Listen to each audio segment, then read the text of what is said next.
तो आज के इस वीडियो में हम देखेंगे ऐसी एक क्या वजह है जिसकी वजह से सभी इंग्लिश स्पीकर्स इंग्लिश जल्दी नहीं सीख पाते या बिल्कुल नहीं सीख पाते और उसके क्या क्या सॉल्यूशन हो सकते हैं। Alright, so let's start the video. तो बीइंग एन इंग्लिश टीचर, जो मैंने ऑब्जर्व किया है, सभी स्टूडेंट्स जब अपनी इंग्लिश जर्नी को स्टार्ट करते हैं वो एक्सपेक्टेशंस लगाते हैं कि हम इंग्लिश इतने डेट्स और इतने टाइम के अंदर सीख जाएंगे, और जिस वजह से वो काफी एंथुसियास्टिक होते हैं स्टार्टिंग में, और धीरे धीरे जब इंग्लिश जर्नी स्टार्ट होती है so they start becoming inconsistent into English skills and they stop giving the time into English communication. अब फिर क्या होता है, सीधी सी बात है, डीमोटिवेशन स्टेज आती है जिस वजह से वो गिव अप कर देते हैं। बट ऐसा क्यों होता है और ये होना जरूरी भी क्यों है? देखिए, सिंपल सी कहानी है, we are not native speakers and that's the reason we need to learn English. अब जब हमें सीखना होता है तो हम एक्सपेक्टेशंस कॉमन चीज होती है, ये हमारी नेचुरल टेंडेंसी होती है कि हम एक्सपेक्ट करते हैं कि हम इतना जल्दी और इस समय के अंदर सीख जाएंगे। बट सब ठीक है, पर जरूरी क्या है कि जब आप स्टार्ट करते हैं तो सबसे इंपॉर्टेंट चीज जो आपको याद रखनी है, या तो आप स्टार्ट ना करें, और when you are starting, start expecting that you are going to give the time into that and then you are going to get the result out of it. Otherwise it won't make out any sense. क्योंकि अगर आपको सीखना है तो आपको एक consistency के साथ ही सीखना पड़ेगा। यानी कि if you are thinking that you are going to wrap up all the work on the last day of every week, for example, अगर आप सोचते हैं मंडे से लेकर सैटरडे तक आप एक भी समय नहीं देंगे और संडे को आप समय देंगे, इस तरह इंग्लिश बिल्कुल नहीं सीख सकते हैं। क्योंकि English is all about habits, it's all about a language, it's not about a subject. तो आपको ये याद रखना है कि एक कंसिस्टेंसी के साथ, यानी maybe half an hour, because you need to do reading process, writing process, thinking process और स्पीकिंग प्रोसेस। ये सभी चीजें आपके अंदर जब चलती हैं तभी आप इंग्लिश को एफिशिएंटली और जल्दी सीख सकते हैं। तो consistency is the key to achieve a good and effective communication. Second problem, they start fixing up the duration that कि मैं इतने समय तक इंग्लिश सीख जाऊंगा and they start creating the illusion. But ऐसा बिल्कुल नहीं होता है। देखिए, सिंपल सी कहानी है, being an English teacher I would definitely से कि सबसे इंपॉर्टेंट फैक्ट क्या है इंग्लिश सीखने का, कि आपको 3 मंथ्स में इंग्लिश नहीं आती है, आपको 6 मंथ्स में इंग्लिश नहीं आती है, आपको 8th मंथ 9th मंथ में इंग्लिश नहीं आती है, जो मैंने देखा है और ऑब्जर्व किया है।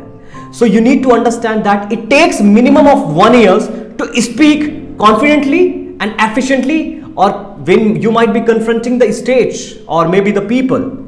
तो आपको कम से कम 1 साल की जर्नी करनी पड़ती है, तभी आप अच्छे स्पीकर बनते हैं। क्योंकि सभी का मानना क्या होता है कि इंग्लिश सीखने का मतलब है with in 3 months I will be a very spectacular speaker, and that won't happen. क्योंकि 3 से 6 मंथ तो आप कॉन्सेप्ट को देखते हैं, उसको समझते हैं, but practically as a language आप जब इसको एग्जीक्यूट करते हैं it will take up something 1 year, and that's the real experience of mind. क्योंकि मैंने भी बीइंग एन इंग्लिश टीचर, मैंने जब स्टार्ट की थी अपनी इंग्लिश जर्नी को तो मैंने ऑल टाइम इस पे दिया था। इस पे देने के बाद I was very much concern about my vocabs, proverbs, idioms, phrasal verbs, everything, हर वो छोटी चीज जो मुझे अच्छा स्पीकर बनाती है।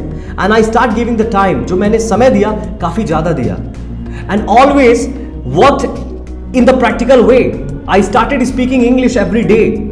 तो मैंने ये सब करने के बाद इंग्लिश सीखी। अगर आप ये सब नहीं कर रहे हैं and we start expecting that we are going to yield the result within 3 months, that's impossible my brother and sister. तो वो चीज बिल्कुल नहीं होने वाली है। तो इसके लिए आपको 2 चीजें इंपॉर्टेंट है। पहली चीज, आप ना कोई ड्यूरेशन नहीं रखें, because it depends on the individual whether how much time the person is actually giving into English skills. और कम्युनिकेशन एक आर्ट है। अगर आप अच्छी इंग्लिश सीखना चाहते हैं, उसके साथ ही साथ, जैसे आप ग्रामर कॉन्सेप्ट आपको पता है, सब चीजें पता है, बट फिर भी आप इंग्लिश नहीं बोल पाएंगे अच्छे से, क्योंकि कॉन्फिडेंटली स्पीक करना और वो नॉलेज जो आपने अचीव की है उसके साथ स्पीक करना, दोनों डिफरेंट चीज हो गई। कॉन्फिडेंट तब आता है जब आपको वे पता होता है कि आप कैसे और किस तरह बात करते हैं और कहां पर आपको क्या बोलना होता है। और नेचुरल इंग्लिश तुरंत नहीं आती है, it takes 1 year of minimum time. So keep this in mind and start giving the time into English skills. इस तरह आप एक अच्छा आउटपुट निकाल सकते हैं और सच में आप इंग्लिश सीख सकते हैं। Because in this journey what I feel is that I have really met such persons who are actually blaming the teacher कि वो मुझे अच्छे से नहीं पढ़ाए, या ऐसा हुआ, या इस तरह हुआ, but they are not thinking, they are not actually concentrating about what their process is. क्योंकि किसी भी चीज को सीखने का एक सिस्टम होता है और वो सिस्टम सेम होता है हर इंसान के लिए, जो इंसान उस डोमेन में मतलब काफी ज्यादा अचीव किया है उसने। तो आप समझे, आपको ये जरूरी है फंडामेंटल जानने के लिए कि अगर इंग्लिश सीखनी है कंसिस्टेंट रहना पड़ेगा, एज वेल एज आपको टाइम देना पड़ेगा। और इस तरह आप एक अच्छे कम्युनिकेटर आज या कल पक्का बनेंगे। बट ये चीजें मैंडेटरी हैं, ऑप्शंस नहीं है। और 3 महीने में कोई इंग्लिश नहीं आती है, 6 मंथ्स में भी कोई इंग्लिश नहीं आती है। और सिंपल सी कहानी है आपके लिए, मैं बताता हूं, अगर आपको इंग्लिश सीखना है तो start tracking every day's result that you are actually giving the time into it. Learn the vocabs, learn the phrases, learn the expressions and know how to speak at any point of time, and किस तरह आपको polite English बोलना है without putting down anyone, and that's important। क्योंकि आप जब तक एक अच्छी इंग्लिश नहीं बोलेंगे, जब तक आपके प्रोनाउंसिएशन सही नहीं होंगे, तब तक आपके अंदर कॉन्फिडेंस नहीं आएगा। तो आपको कॉन्फिडेंस लाने के लिए आपको 360 डिग्री नॉलेज रखनी पड़ेगी। And at the and I would say 20% चीजें ऐसी हैं जो आपको 80% रिजल्ट देती हैं। So start working hard and do the work in those smart things so that they could give the most of everything. इसलिए don't expect anything, start working hard and start giving time consistently.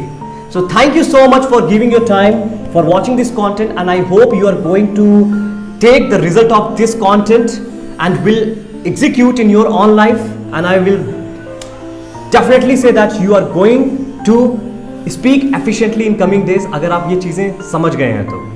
And keep shining, keep working hard, and I'll catch you up in the next video. Till then, bye bye.